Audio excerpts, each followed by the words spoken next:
Good afternoon, WVOX listeners. It's Mark Brownstein here with Emerald Medicare. Always love being here at the radio station live. I'm with a very special guest today, Anne, but Rick, really nicknamed Nancy Rhodes. Again, this is open enrollment, folks, so if you have questions on Medicare, I do encourage you to reach out to our office. We are busy as beavers, but happy to do all the work we do. 845-358-1220 is our number. Nancy, welcome. Hey, thank you for having me, Mark. It's nice to see you again. You were on my other radio show in Rockland County as well, weren't you? That's right. That was a few years ago, right? That was a few years ago. Yeah. A lot's changed. A lot in people's lives has changed. And, here we are live. And I believe the last time you were on my radio show, you were not live. You were on the radio. I was. Oh, yes, I was remote. Yes. Oh, my gosh. So this is a nice opportunity. So I asked you just moments ago, Nancy is your nickname, but Anne is your real name. So just for the listeners and, lovely Nancy, how did you get that nickname? Oh, wow. Okay, so I'm a twin. And when I was born, I was Anne Marie, and my twin sister was Patricia Marie. And my older sister, Ellie, said, Mom, she doesn't look like an Anne Marie. And there were 7 of us running around. And she says, I want to call her Nancy. And from then on, I was Nancy, and I wasn't even able to defend myself. So there we go. Well, that's interesting, because I did not know you're a twin, because I am also a twin. Oh, you are? I am. I have a twin sister. Oh. And so, yes, we didn't have those name issues or wearing the same clothes issues, but I am a twin, and I'm very happy to be a twin. It's been a great experience in my life. Isn't that cool? Well, Nancy also means grace, and so does Nana or Anne or Nan or Anna. And I'm a Nana too. I just became a grandmother 4 weeks ago. Excellent. So I picked Nana over Gigi because, it means grace. I want to keep the grace word through my lifetime. And I know you're a faithful person, and I know that's really important to you. And Definitely. and the book that you've written sort of brings so much of you out in it. And it's a book called Caregiver Success. And so why don't you talk for a few moments to our listeners how that book came to be, and sort of what you try to sort of project and educate people in this book that you've written. Well, everybody doesn't know everything they need to know as they get older. And nobody has time to tell you what's going to happen. And then it happens, and then you're like, I wish I knew that sooner. And for years and years as a nurse practitioner, I kept seeing the same problems. And I kept saying, if people only knew what they didn't know, they would not land up in the hospital, in a nursing home, have Medicare burden, have family burden, have financial burden. So I started taking pictures of my patients and their wounds and their problems, and have a tool book that I put together. It actually came out, it's 365 pages long, it's 14 font, nice reading, 5th grade reading, and it's full of color pictures. And it's all about everything from finding a good aid to how to use a Hoyer lift to is this a bed sore, or how to prevent the bed sore. And the book showed up at my doorstep on February 20th, 2020, which was right before COVID hit, 50 of them in a box. And all my engagements were canceled 3 weeks later. And here's this box full of all my books that were going to go, they were just kind of quietly sitting in the box. But 8 months earlier, I started a YouTube channel called Caregiver Success. And I said, maybe people learn by reading, but you can read 100 bullets to get to the end of how to use that Hoyer lift. Or maybe I should show them how. And then they can watch it over and over and over until they get it right. So back in April of 2019, I threw my aide in the bed, took the patient in the kitchen, and started doing videos. And during COVID, on how to use a Hoyer lift with one person, I got 290,000 views up to this date. That's amazing. And people all over the world were like, Nancy, thank you for showing me this. I have no aide. I have no nurse down the hall. There's nobody to help us. And we got this contraption, and we don't know how to use it. So where did you learn all these skills? You were a nurse where, for how long? Oh, wow. So I'm aging myself now. In 1981, I started working at Nyack Home Care in Rockland County, New York. Never liked the hospital, always liked the families, the community, I loved walking in the home and saying seeing what kind of religion they were, seeing if they were poor or rich, seeing if they had food on the table. You know, where is their world behind that closed door? And I could do so much healing from that perspective, because when someone's in a hospital bed, what you see is the person in front of you. You don't really have time to get to know them. My patients became my friends, my family, and they still call me now, 30 years later, like, Nancy, do you have a friend? Somebody can help my sister who's 80 now. So, you know, in the world of sort of spiritual being, you not only hear, but you listen to people. Oh yeah, I call it peeling the onion, you know? You peel people down. You have no idea what people will tell you if you pull up a chair and you sit down and you don't have paper and a pen and you're not making eye contact. People will tell you things you may not want to know. But they're telling you because they have to find somebody to listen. And a lot of that is healing. It's just by being there. So how do you sort of bring success to a caregiver?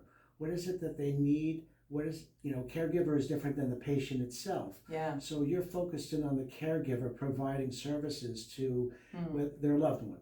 And so how are you sort of creating success for that caregiver and what they're accomplishing? Well, I think, you know, okay, so my daughter has this baby and she doesn't know how to swaddle the baby and she doesn't know how to, you know, check the water temperature. So I bought her a tool book. And she's got a brand new little baby moved into the house. Well, it's just like your brand new or older baby moving in. They don't come with instructions. You gotta have a tool book. You have to have an idea. Some people say, oh, there's so many caregiver books out there. This one is really down and dirty tool book. This is, you know, even down to how to wash your hands, to just dig into the care. Right, as you put it, good old common sense. Yeah. It really is. And you know, I got to tell you some stuff, Mark, because you talk about spirituality, but here I am writing the book probably around 2017, 18, because that's when I stopped. I had a house calls practice for 10 years, and that's where I got all my pictures from. I left home care and said, I need to see these wounds myself, not from a payphone telling a doctor in 1990, this is what the wound looks like, how do we treat it? And he'll say, close my eyes, I give him an antibiotic, put them on this cream. I'm like, I want to treat that wound. I want to know what that wound is, and I want to be able to treat it. And that's when I went back to become an NP and opened my own practice. And it was wonderful. So now, what is your daily activities in supporting not only your community, but caregivers and or patients? Well, I have to back up. You asked me about success for caregivers. Yes, please. Well, the tool book for a parent to be a successful parent is to get the information you need, to not be afraid, to know what you're doing. You can't call your doctor every minute or your nurse practitioner, and you can't call, you know, my daughter can't call the pediatrician every second either. So she's been reading this book, and she's like, Mom, it's so much good stuff I'm learning that I just would never have known. This is how you prevent hospitalization, makes you feel good as a caregiver. You feel like you're successful because somebody did the work for you, did the journey, put it all on paper, put pictures together so you can follow along, and really not land up in trouble. So, what was your next question? Well, you know, there's so many questions to ask you because so much of what you do provides so much value. Because caregivers, I mean, I was an elder advocate before I got into Medicare.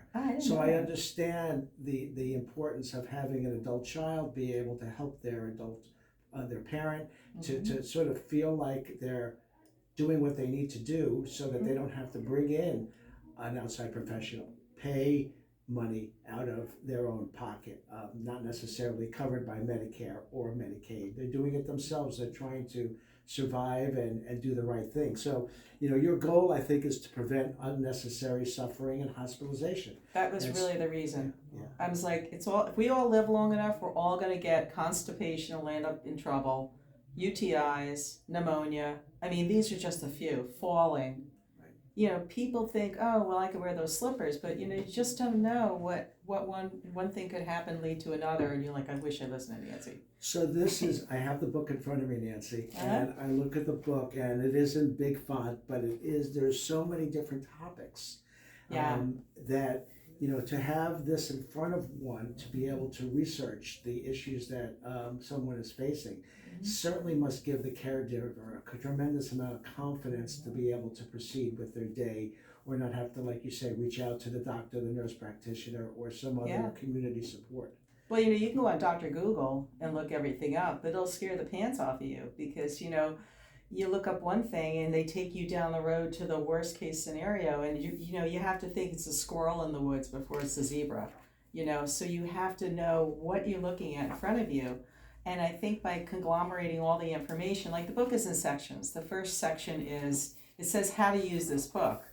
The first section is really about getting organized, networking in your community, finding your advocates, getting an aide that works for you, knowing how to take care of their finances and what you're going to do about estate and trust and their house, and do you need to have it turned over, all that kind of stuff. I'm not an expert at, but I networked a lot to make sure people got what they needed to not run out of money or run into trouble if mom did go to the nursing home. So that's the first section. And then the second section is A to Z on medical problems that are going to affect us if we all live long enough. I wrote this book for baby boomers, because I'm a baby boomer. But when COVID hit, and I had a woman from Fiji Islands say, Nancy, my 10-year-old son got his hair washed in bed. Love your process. He had such a wonderful time. He was so afraid when we started. Now I'm dealing with children. I'm dealing with other countries. So I thought this little community of America was my community, but then it became the world as my community. And that's a big thing. Well, that clearly gives you a tremendous amount of joy to know that you, whether it be the book or your knowledge or the experience you've had, is being shared across the world, because it is so true that the issues we face are global. Absolutely. Two men in Egypt were looking for a Hoyer lift, and I happened to be on Invacare, and I said, hey, if you look up on Invacare, I'm emailing them the address and the phone number, and they're like, we have that Invacare, Cairo's right near us, and we're going to get a Hoyer lift for my mother. Thanks, Nancy. So Nancy, I'm looking at you live, and I'm looking at this hummingbird on you. Yes. And I want you to tell the story of how sort of that became sort of a branding component of your company and your business and your spirit. So, I kind of started that. Back in 2017, when I was writing the book, I was sitting in the kitchen and all my papers are all over the place. And it was a beautiful day. And up to the back door, to the glass window, comes this hummingbird. And he was actually banging on the glass. And I was like, that's so strange. And I just kept writing. And it's a summer day. It's in August. So I have a vegetable garden. I said, I got to go pick vegetables, put everything down, took my bowl outside, and around buzzes this hummingbird right in my face. Same one, right in my face. I put the bowl down. I'm like, okay, what do you want? What do you need? What can I do for you? And the hummingbird looked at me for a few minutes and then zoomed away. And I went in the house and the phone rang. And my friend Sharifa, who is a lovely Indian woman, said, Nancy, I know this weird thing you think happened, but that means there's a spirit from someplace else that's telling you they're doing okay out there. And I'm like, I looked at the calendar. It was August 31st. It was to the day, a year later, that my father-in-law had hung himself at the age of 87 in our backyard in Newtown, Connecticut. He was going blind. He couldn't drive anymore. He was no longer the breadwinner of the family. He couldn't read. He could barely hear. He was taking 100 pills, but he was a tree man, and he knew how to make a perfect knot. And he knew that there was a ladder on the side of our house. And he planned this probably 6 months before, because they live in Florida, him and his wife. Came up to stay with us in the woods in Newtown. And when we were at work, he hung himself on a tree of heaven. The tree of heaven in our backyard. We found him. And, suicide is big. Senior suicide is really big. And I remember his mom saying, I told him not to do that. Like, you knew, but we didn't know. He was really tormented. And he had successfully ended his life. Well, the hummingbird became my logo. I was like, there it is. Looking for a logo. That's going to be my logo. seems like everything just fell into place with this book. Well, it's a beautiful symbol of many things for you, and one doesn't often see hummingbirds around. So Not buzzing in your face. There's certainly a message there. So when you're compassionate, you've helped so many people, you've been to so many people's homes, and so you've provided care, but you've also educated them. So what is it these days that you're doing in your community, and what kind of care are you providing besides this wonderful book that you have offered to so many people around the world? A couple things are going on. I'm actually a parish nurse in my community, and that's been really interesting. I've joined a healing circle. We're learning how to do hands-on healing for people, which is, I always touched my patients. I'd love to be close because I felt like I kind of blow up watches and stuff. So I think I have some sort of a energy that I need to find out what it is, and it may be for the good. And I've also been vaccinating, which is not in everybody's forte, but in Connecticut, I was really involved with that, and it got me into a lot of churches and the homeless and the communities. And I get noisy out there because now I'm seeing the discord in every single community, and even Connecticut. And I'm trying to help, like, tell the priest where he can get an AED, and things like that, because I just can't sit there and give a vaccine. So you also have the calm part of your life where you spend time on the water. Oh yeah, my husband's my calm part there. He tells me you're all over the place, but that's who I am. We have a tugboat, a Nordic tugboat, and we went up to Kittery, Maine on it, and went fishing, and we just travel everywhere on it, and it's just a wonderful escape. Water is great. Being on the water is a really peaceful thing. Living in the woods is peaceful.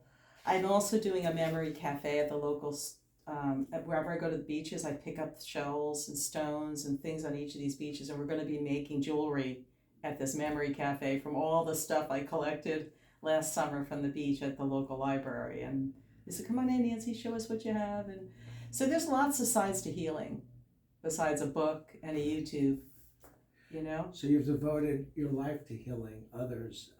And it sounds like even in maybe this phase, post-COVID, maybe semi-retirement, you're actually continuing to do healing locally for your church, and really makes a difference to you. It's really what brings joy to you. Yeah, it's pulling me in that direction, and I'm just listening to that. I'm also inventing a piece of jewelry that has a compass and it has something spiritual on it, because I think there's a lot of people want to feel hope, you know? They want to know that you're helping them, whatever that might be. I've adopted a couple of my people I've vaccinated because they're lonely and alone, and they're now my people. They'll probably come over for Christmas dinner. It's like, well, that's beautiful. I mean, get back to caregiving for a moment. Mm-hmm. The caregivers that are out there are taking on emotional burdens. They're taking on actual burdens of whether it be the activities of daily living, right? Mm-hmm. Transferring, bathing, eating. I mean, there are so many things that when someone has those activities of daily living that they can no longer do, all of a sudden the world changes. And, you know, as they say, we should live so long that we need some help, and we have help available to us, whether it's the community, whether it's our family, whether it's our friends, or whether it's from some aid. So where do you feel like the caregivers get their strength? Wow, some don't. Some really suffer. You know, they leave their jobs, they put on weight, their house doesn't get painted. A lot of times they take care of some people for 10 or 15 years, and then the person dies, and then they're like, now what, you know?